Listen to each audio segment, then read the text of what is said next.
In the midst of the coronavirus pandemic, passing on information can feel like one way we can support our families and friends. Here at the BBC, we are working very hard to make sure that everything we broadcast and publish is accurate and up to date. But there is a whole load of information out there that isn't. And misinformation can spread fast.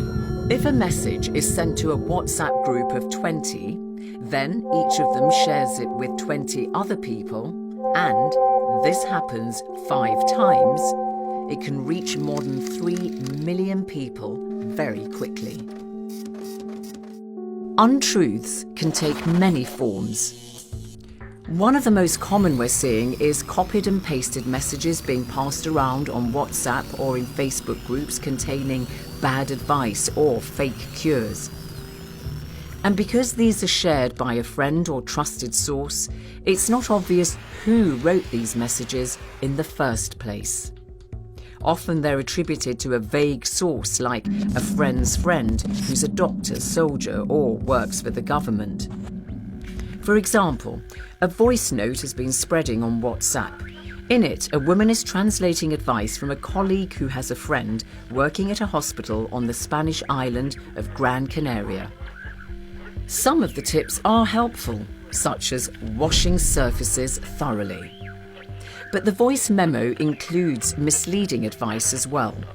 The speaker suggests sunlight neutralizes the virus and that coronavirus can be killed by taking a sip of warm water every 20 minutes. There is no scientific basis for either of these claims. If you're not sure the whole post is true, it might do more harm than good to share it. And if the source isn't easily identifiable or the story hasn't been reported elsewhere, then it really is worth being skeptical about it.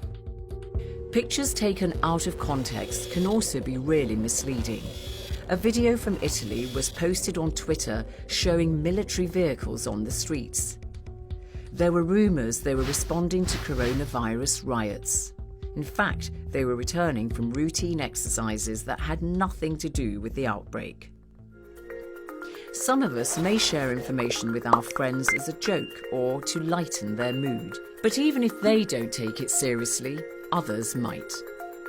For example, a claim that lions were released in Russia to patrol the streets was taken seriously by some.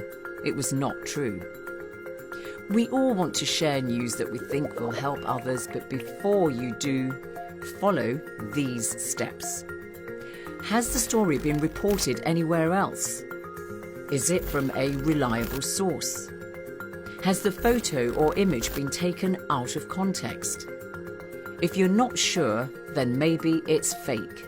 And you can stop that information from doing harm by not sharing it any further. If you want to check medical advice, go on the World Health Organization website. And if you feel that a story isn't real, you can always look to a reliable source like the BBC.